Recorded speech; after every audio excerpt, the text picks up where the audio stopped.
Thank you for coming to volunteer orientation today at Shelter Hope Thousand Oaks. One of the most important things you're going to learn today, and I'll test you on it later, is going in and out of these pens. These playpens are where most of the dogs stay during the day, and Abby, our volunteer, is going to show you how to get in and out of them. Now notice she walked in frontward. What you might not have seen is that she shuffled her feet back and forth so that no dogs could get out. This one little dog here, if he got out, he would run right to the door and a customer could come in and then he would be outside. So if that happens, say for instance you're going in and a dog gets out, the first thing you want to do is scream, "Dog out!" really loud. The reason we want you to do that is because who's ever closest to the door, they will guard the door. See, customers don't know that a dog might have gotten out. So I will say if a customer walks up, I'll say, "1 second, please." We'll get the dog, we'll put the dog back in the playpen, and then everybody's safe. So remember, dog out, very loud. While she's in this pen, there's lots of chores to do. You want to make sure that the water bowls are clean and that they're full of water. You want to make sure that there's a pee pad on the ground. Picking up after the dogs is one of the chores that you'll encounter while you're socializing with our dogs. So we have all the items here to pick up after them. There's paper towels and there's cleaning solution and then there's a garbage can. So whenever a dog does that, you just clean up after it. Fortunately, we walk our dogs once an hour. So once the dogs are walked, they typically won't go to the bathroom in here, but sometimes they're disoriented when we get them from the shelters and they don't really know what's inside and what's out. So it's a good thing to have all the supplies that you need in case you need them to pick up after. You want to make sure that there's some bedding and maybe a blanket or a towel. Some dogs don't like the bedding. Maybe they've never had a bed before and don't understand how warm and cozy it can be. So we always put blankets down and they go where they want to go. Another thing you might want to pay attention to is what's on the wall. We've got cleaning supplies, we've got a water bottle, we've got all the tools that you might need while you're there. We've got some grooming tools in there, a brush, a comb, we've got some bones, which are like Nyla bones, squeaky toys. So while you're in there, you want to make sure that you're interacting with the dogs. One big mistake that a lot of people make is thinking if they see a dog that seems a little bit shut down and maybe hiding in the corner, they think that they should get on its level and like put their face right to it. That's the very wrong thing to do. I've worked with a lot of trainers, and the best thing you can do when you've noticed that a dog is a little bit shut down, ignore the dog. Sit in one of the chairs or sit in the opposite end of the pen on the floor and ignore the dog. Eventually the dog will come over to you, but getting in the dog's face is a huge mistake and you could get bit. And you don't want to get bit. And we don't want you to get bit. So that's something that's very important. The other thing is while you're in here, raise your hand or say something to Lorette or Raquel or me, and we'll help you. I mean, asking questions is really important because maybe you're here for community service, or maybe you're here because you really want to get to know animals. We want to help you with that. We want it to be a good experience. On each of our dogs, we have a collar. On the collar is a tag with our name, Shelter Hope Pet Shop. It has the phone number here and emergency phone number. If you decided to foster one of our dogs, we would put your number on the back of the tag.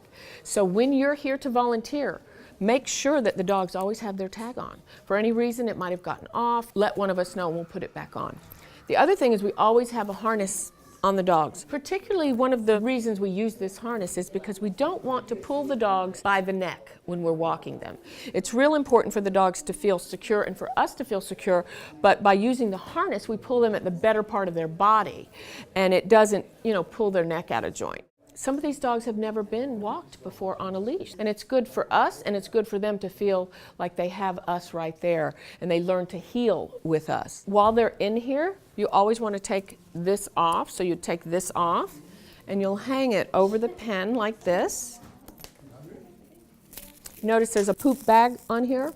We always have these available because when we do walk them, you want to make sure that you pick up and clean up after your little doggy. We're donated the space in this mall and we want to keep it really clean. We are so blessed to be here, and we thank Newmark Merrill and the Jan's Marketplace for making that happen. We have saved almost 3,000 dogs in the 5 years that we have been here. So it's quite an accomplishment, and our volunteers are the reason we've been able to do that. When you come in to volunteer, you're going to sign in. We want to put your name and the time that you come in, and once we get you signed in, then if you've been a regular volunteer, you'll know what to do. If it's your first time volunteering, then we'll take you and set you up in a pen, and we'll probably set you up in a pen where we know that the dog is pretty easy. We don't want to overwhelm you the first time. And the other thing that you might be interested in is our board. On any given day, these are the names of the dogs that are here today. And then over here is their breed, or what we believe to be their breed. Over here is the sex, the age, the neuter, whether they're house trained or not.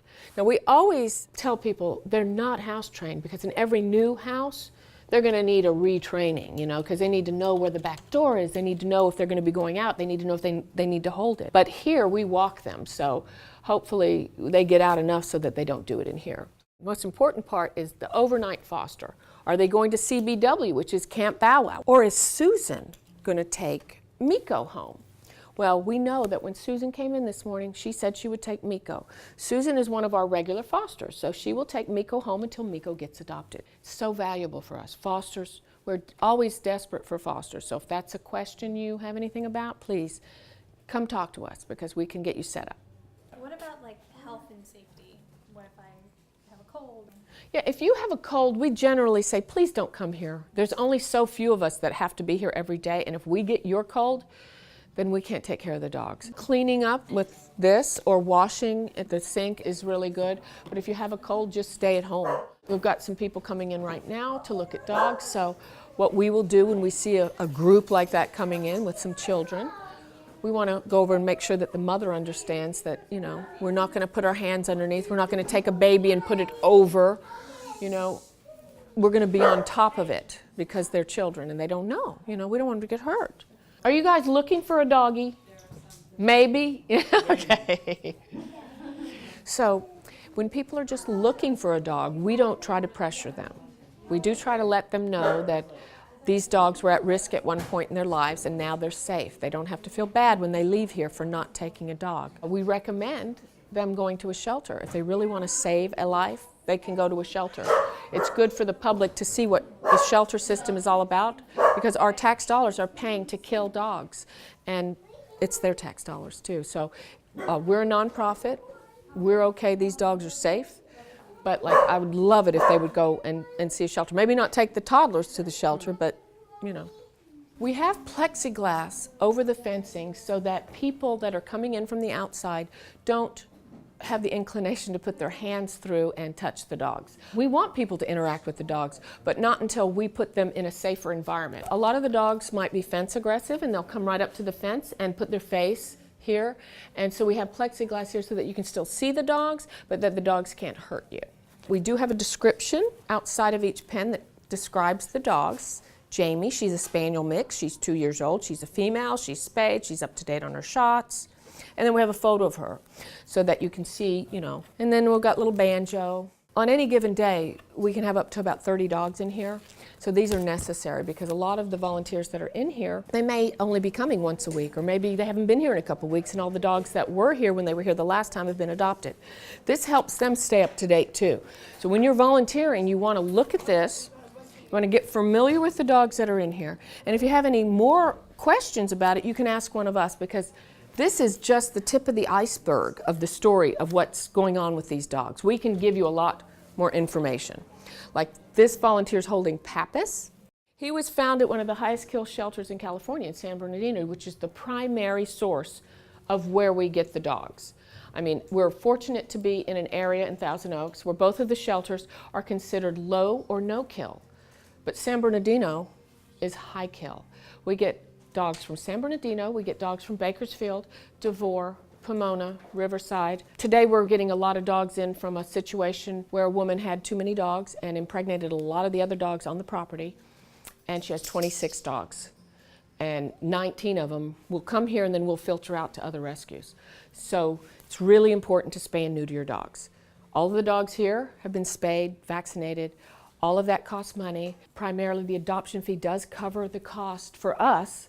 But then there are medical cases, like in Pappas's case, he required some additional medical care. He had to get blood work done, he had to have teeth pulled. Those are all the kind of things that we like to do before we get the dogs adopted, because we really pride ourselves on really taking care of these dogs. 90% of our dogs are fostered at night. 10% of them go to a place called Camp Bow Wow. Camp Bow Wow is a boarding facility It has doggy daycare, it has training, it has grooming, and since we have been open, they have fostered at night at least 6 of our dogs. On any given night, we are allowed to bring them there and get free fostering. So they get to interact with other dogs. They get to be around trainers and people who love animals, because a lot of times these dogs, we're pulling them off of death row and we have no place to put them. In the case that's happening today, we're going to have dogs that we're going to need a place, and we're going to have to say, guess what, Camp Bow Wow, we're showing up. Thank goodness for Camp Bow Wow. With every adoption kit that we do with each dog, they go home with a free day of doggy training and a free day at day camp at Camp Bow Wow. That's a $150 value, and they're giving that to us on top of what they already give to us. So we beg our community members to please support them. If you have a dog, use them when you're thinking about going out of town, or when you just need to let your dog have some extra exercise. It's a great way for us to give back to them, because they've given us so much and we are so thankful. So one of the great things that you get when you adopt one of our dogs is you get a free grooming at Indiana Bones and the Temple of Groom. She's been grooming our dogs for 5 years. We get 2 groomings. We get one when we get the dog, which you'll see today. They can be quite messy. And then you get one when you adopt the dog. So it's very helpful. For any reason, when you're here, if you have a question and you want to ask me a question, please, just raise your hand. How old do I have to be to volunteer? You have to be 12 years old, and your parent has to be with you. One of the reasons for this is because we really encourage parents to get to know their kids in a way that maybe they don't know and interact at home in the way that they would here. It's really important for us to know that our dogs are being handled. And when I say handled, we want the dogs to interact with all types of people, whether you're a mom or a dad or somebody in a wheelchair or somebody that's older or somebody that's got a hat on. These dogs need to know that in the real world that they're now in, there's all kinds of situations and all kinds of people. And the more we can expose them to that, the less inhibited that they will be, and the less, mental rehab that they will need.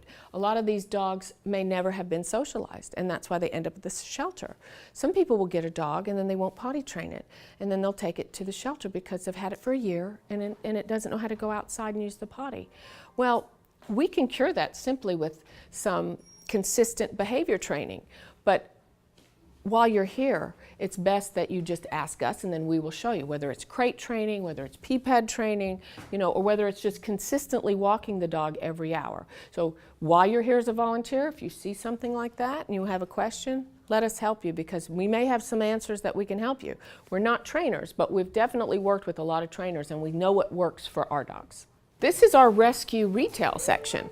All of this is donated by artists and by designers and by people who just maybe have bought something that didn't work for their own dog. And it's really nice because we've marked it at a price point where that you can feel like you can give something back and get a great deal. We haven't had to go and shop. We've actually had people just bring us their excess, and it's wonderful. We also encourage people to bring us their kennels, their cages, anything that they might have gotten for their dog maybe when it was a puppy and now it's grown up and it can't use it anymore. We recycle that stuff. We use it for other dogs that we have, for other puppies that we have, and we rarely say no to anything.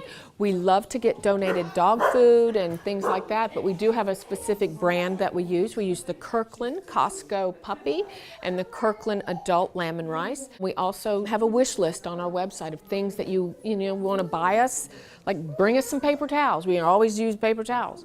So anything like that, sheets, towels, anything like that that you want to just donate to help us, we will take it. And if we can't use it, we make sure we give it to a rescue who will. Thank you for coming here today and volunteering at Shelter Hope Pet Shop in Thousand Oaks. We do have 2 other locations. One is in Sacramento and one is in Valencia, California. We all operate getting dogs from death row and making sure that they're safe and vetted. So please come and volunteer. And if you have any questions, email us, info@shelterhopepetshop.org.